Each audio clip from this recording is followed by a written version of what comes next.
आइए सुनते हैं एक मोहब्बत की दास्तान। ई रिक्शा वाला इश्क पार्ट 2। कुछ देर में मैं भी घर पहुंच गया था। तुम्हें पता है, ई रिक्शा से उतरकर मैंने ई रिक्शा वाले को 500 का नोट पकड़ा दिया था। वो हैरानी से बोला, अरे मैं 20 रुपए के लिए 500 का छुट्टा कहाँ से लाऊं? मैंने हंसते हुए कहा था, अरे रख लो, ये समझ लो हसीन हादसा का इनाम है। वो हैरानी से मुझे देखने लगा था, शायद सोच रहा होगा कि कितना पागल इंसान है। मैं तो उसे 200 का नोट देने वाला था, लेकिन मेरे अंदर की कंजूसी जग गई थी। खैर, जब मैं घर आया तो मुझे नींद नहीं आ रही थी, इसलिए मैंने सोचा तुम्हें खत लिखकर बता दूं। इसी बहाने मैं उस हुस्न परी को अपने ख्यालों में ही सही लेकिन नज़रों के सामने पा रहा हूँ। अगले वैलेंटाइन तक वो मेरी होगी। अब मैं सिंगल नहीं मरूंगा। उम्मीद करता हूँ कि तुम जल्द ही यहाँ आ जाओगे और अपनी भाभी को खोजने में मेरी मदद करोगे। उसको ढूंढने के लिए पूरे शहर को अपना यार बना लूंगा। कुछ तो मेरे नाम का असर दिखेगा। तुम्हारा दोस्त शहरयार। शहरयार ने खत लिखकर उसे लिफाफा में डालते हुए पास पड़ी गम से चिपकाने लगा और लंबी सांस लेते हुए मुस्कुराने लगा। आ रहा हूं मेरी जाने जिगर, तुम्हें अपना बना ले। ये कहते हुए शहरयार चेयर से उठकर रजाई में घुस गया। ट्रैफिक हॉर्न की आवाजें आने लगी थी। इस शहर में चिड़ियों की आवाज से सुबह नहीं होती, गाड़ियों की पी पै से होती है। किसी फटफटिया बाइक की आवाज से शहरयार उठकर बैठा और घड़ी देखते हुए चिल्लाया, व्हाट, 7 बज गए? मुझे उसे ढूंढने भी तो जाना है। जल्दी से उठते हुए बाथरूम में चला गया।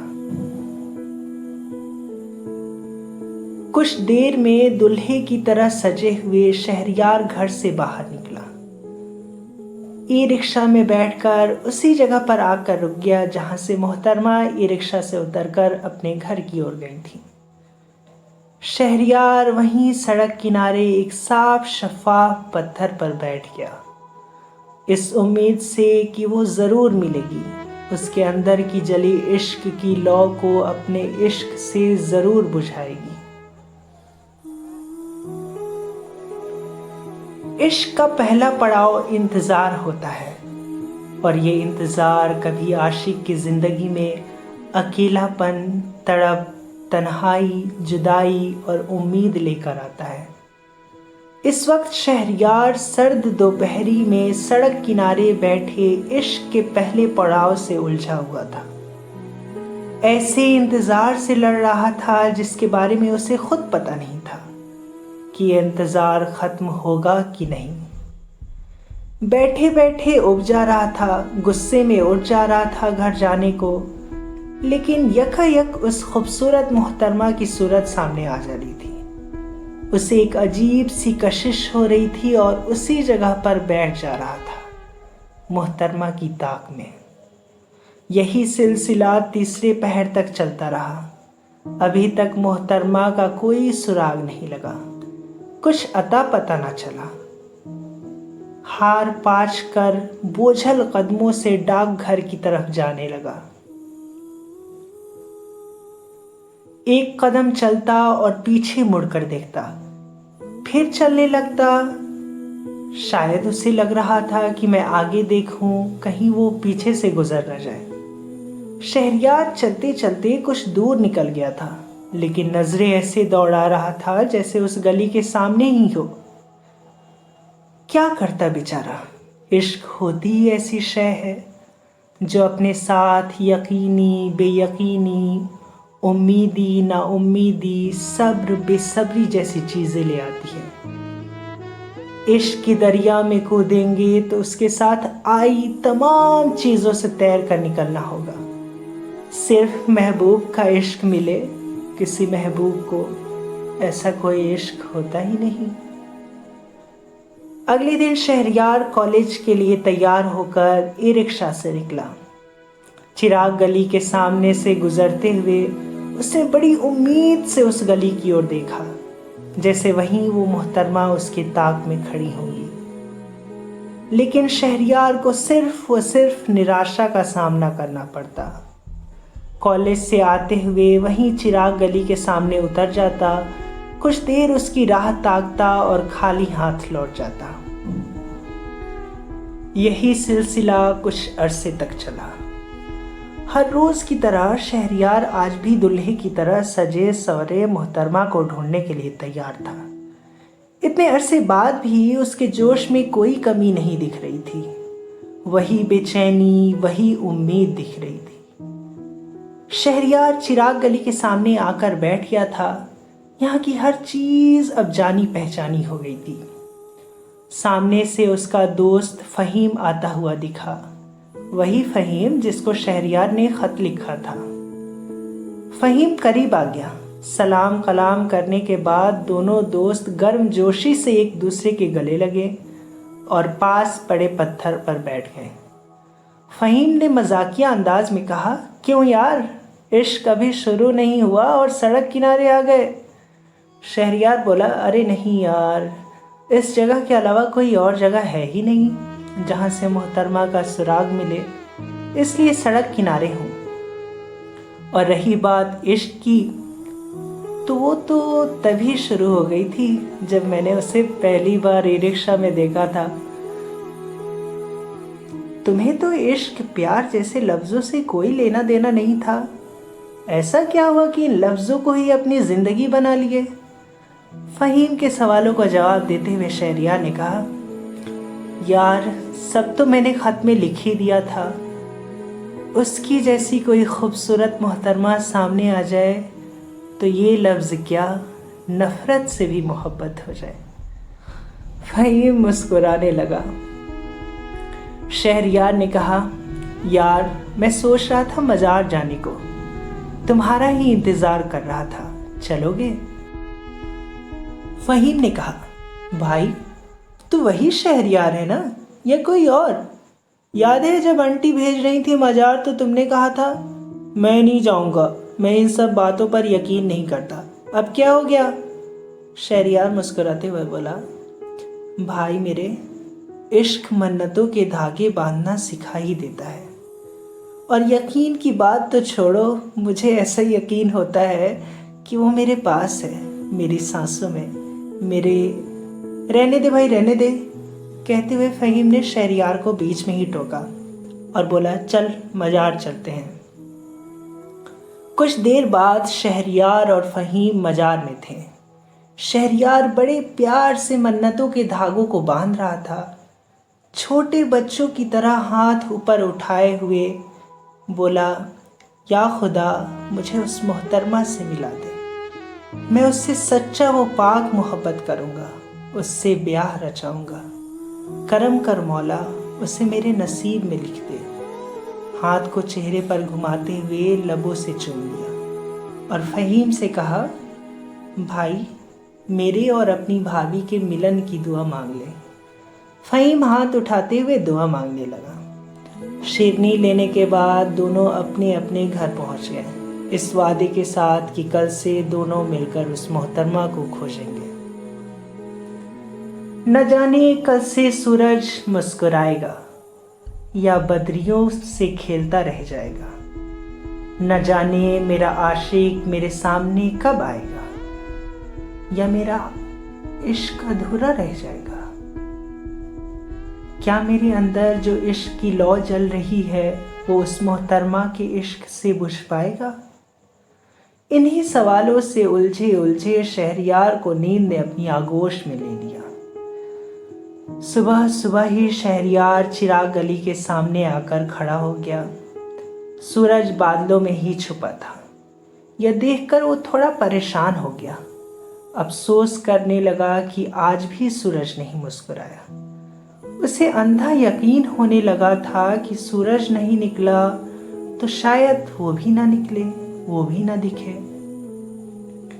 उसे शायद याद नहीं था कि वो सूरज की राह ताकने नहीं बल्कि चांद की राह ताकने आया है। वक्त ढलने लगा। यकायक शहरयार का चांद निकल आया था। वो रिक्शा में बैठे हुए चिराग गली के अंदर जा रही थी। शहरयार झट से उठा और दीवाने की तरह दौड़ते हुए ई रिक्शा के पीछे भागने लगा। ई रिक्शा एक आलीशान हवेली के पास रुका। सारी लड़कियां और मोहतरमा उतरकर उस हवेली में घुस गईं। शहरयार बाहर हाँफते हाँफते रुक गया। तभी शहरयार का फोन बजने लगा। उसने फोन उठाते हुए बोला, हेलो। दूसरी तरफ फहीम था। बोला, अरे यार कहाँ हो तुम? मैं यहीं चिराग गली के सामने खड़ा हूँ। शहरयार हाँफते हुए बोला, तुम्हारी भाभी मिल गई। मैं उसके घर के सामने खड़ा हूँ। तुम ऐसा करो, चिराग गली में घुसो और दाईं तरफ की सड़क पकड़कर आ जाओ। मैं मिल जाऊँगा। फहीम शहरयार के पास आ गया। शहरयार ने कहा, यार मैंने उसे इस घर में जाते हुए देखा, चलो चलकर पता करें। फहीम घर की तरफ देखने लगा। वहाँ पर लगे बोर्ड पर उसकी नज़र पड़ी।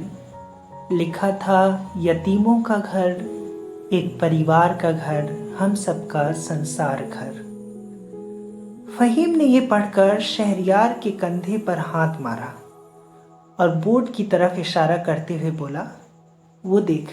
शहरयार ने पढ़ा और फहीम को देखने लगा और बोला, इसका मतलब? फहीम ने बोला, इसका मतलब ये कि भाभी यतीम है। एक पल को शहरयार हिल गया, फिर हिम्मत करते हुए बोला, तो क्या हुआ? मैंने तो इश्क उससे किया है, चलो चलकर पता करते हैं। यह कहकर वो गेट की तरफ बढ़ने लगा। तभी गेटमैन, ओ भाई कहाँ चले? विजिटिंग आवर खत्म हो गया है, चलो वापस जाओ, कहने लगा। शहरयार ने कहा, जनाब हमें उस लड़की से मिलना है जो अभी काले लिबास में गई। गेटमैन, अच्छा शिरीन बीवी से मिलना है। शहरयार को तो नाम पता नहीं था, लेकिन फिर भी हाँ में सिर हिला दिया। गेटमैन ने कहा, देखो कोई मैसेज हो तो पहुंचा सकता हूं, लेकिन मुलाकात की इजाज़त नहीं इस वक्त। फहीम ने झट से अपने बैग से कॉपी कलम निकालकर शहरयार की तरफ बढ़ा दिया। फहीम कॉपी कलम इसलिए लेकर आया था कि बैठे बैठे थोड़े होमवर्क कर लेगा। शहरयार ने लिखना शुरू किया, सलाम। जिस दिन से मैं आपसे मिला हूं उस दिन से सिर्फ आपको खोज रहा हूं। कई रोज से सड़क किनारे डेरा डाले आपकी राह ताक रहा था। आपको खुदा से मांगने के लिए मन्नतों के धागे बांधे मैंने।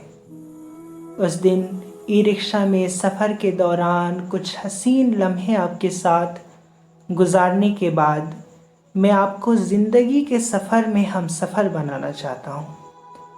आपसे मुझे इश्क हो गया है। इस नाचीज़ को अपने पनाह में ले लीजिए, अपने निकाह में ले लीजिए।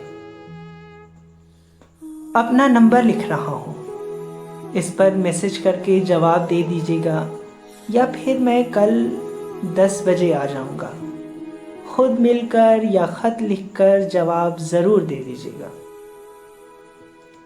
शहरयार ने अपना पहला ख़त गेटमैन को देते हुए इसरार किया कि इल्तिजा करता हूँ उसे ये ख़त ज़रूर पहुँचा दें। गेटमैन ने हाँ में सिर हिलाते हुए ख़त ले लिया। शहरयार और फहीम वापस घर जाने लगे। रास्ते में शहरयार ने पूछा, क्या लगता है जवाब आएगा या नहीं? फहीम ने कहा, कुछ कहा नहीं जा सकता। खुदा ने अभी मिलाया है तो आगे भी बेड़ा पार हो ही जाएगा। अच्छी उम्मीद करो, और हाँ अब आगे का मामला खुद ही संभालो। मैं इतनी सर्दी में नहीं आऊँगा। तुम्हारे अंदर इश्क की तपिश है, मेरे अंदर नहीं। मैं इतनी सर्दी में ठिठुर जाता हूँ। शहरयार मुस्कुराया। दोनों यार चलते चलते अपने घर पहुंच गए थे। शहरयार को नींद नहीं आ रही थी, करवटें बदल रहा था, कई तरह के सवालों से जूझ रहा था, बार बार फोन चेक कर रहा था लेकिन कोई मैसेज नहीं आ रहा था। बहुत बेचैन, बहुत बेसब्र दिख रहा था। नींद उससे कोसों दूर थी। आज शायद ही नींद शहरयार को आगोश में ले पाए। जब आशिक को उसकी महबूबा मिल जाए तो उसकी आगोश के सामने नींद की आगोश कुछ भी नहीं। शहरयार का इंतजार खत्म हुआ था। अब वो इश्क के दूसरे पड़ाव में आ गया था, वही पड़ाव जिसे शदीद सब्र कहते हैं। इस पड़ाव को जिस आशिक ने सब्र से पार कर लिया, उसने समझो इश्क में कामयाबी हासिल कर लिया। सुबह हो गई थी। सूरज की किरणें बादलों से लड़ झगड़ कर अपनी लालिमा फैला रही थी। शहरयार 9 बजे से ही मोहतरमा के बंगले के सामने चहलकदमी कर रहा था। जैसे जैसे घड़ी की सुइयां एक कड़ी आगे बढ़ती, उसकी बेचैनी बढ़ती जाती। उसकी धड़कनें जरूरत से कुछ तेजी से धड़क रही थी।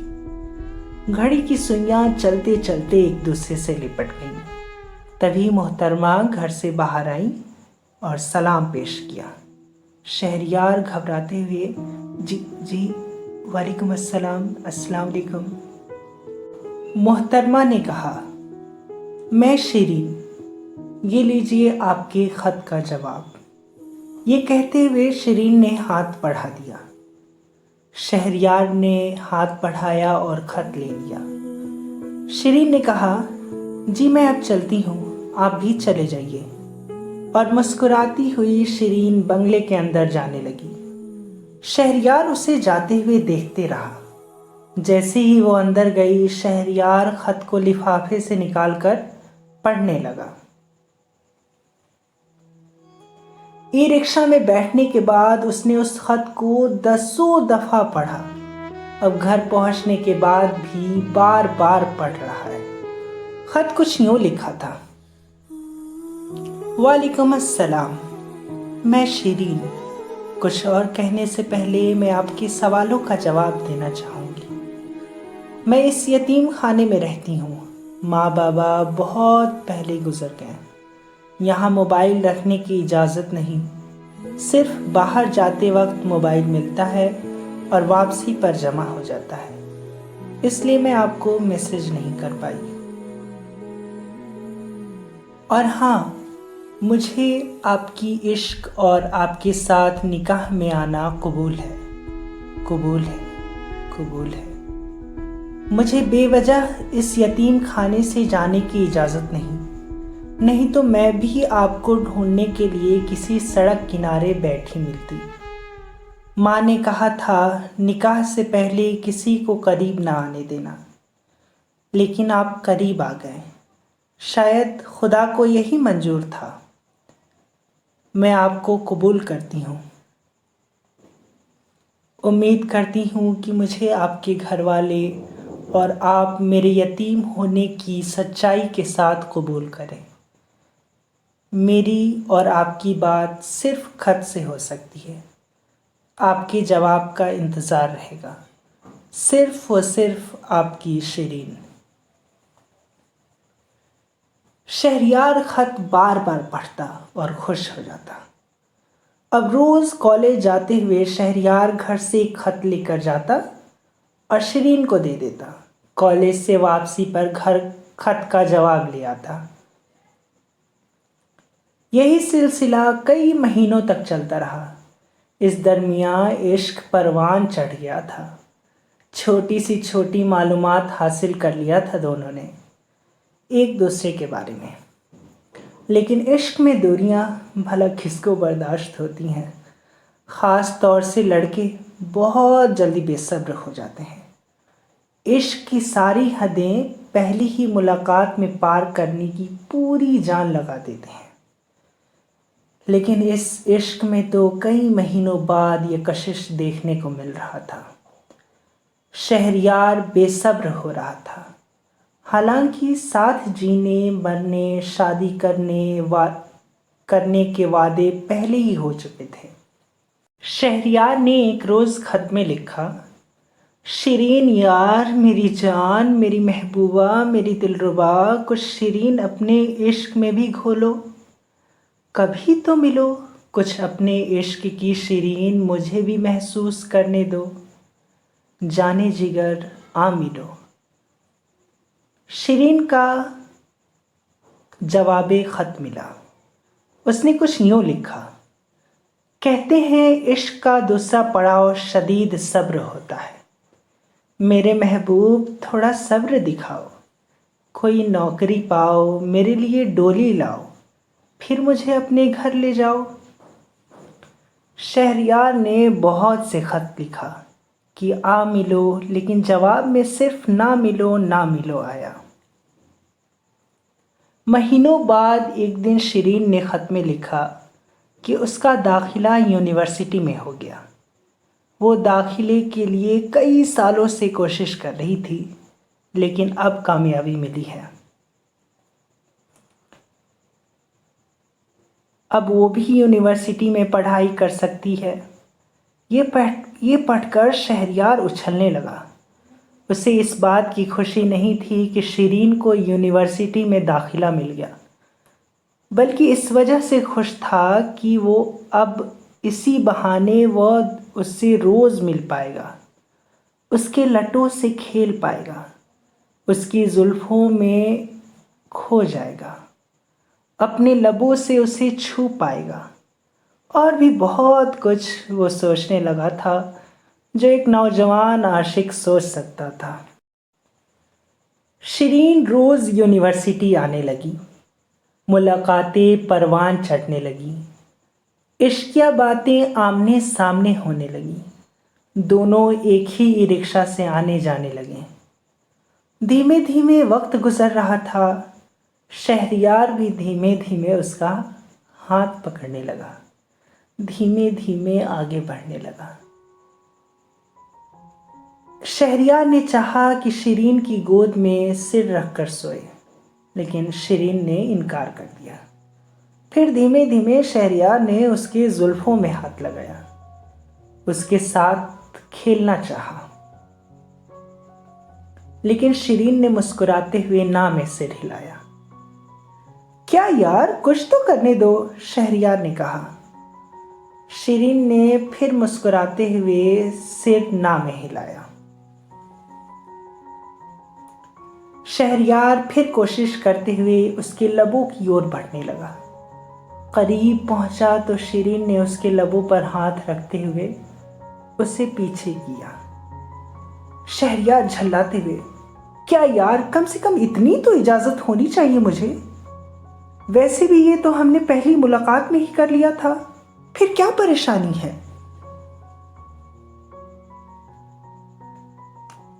शिरीन ने कहा, मैंने तुम्हें पहले ही बताया है और पहले खत में भी लिखा था कि मेरी जन्नत नशी अम्मी ने कहा था कि किसी गैर महरम को करीब आने ना दूं।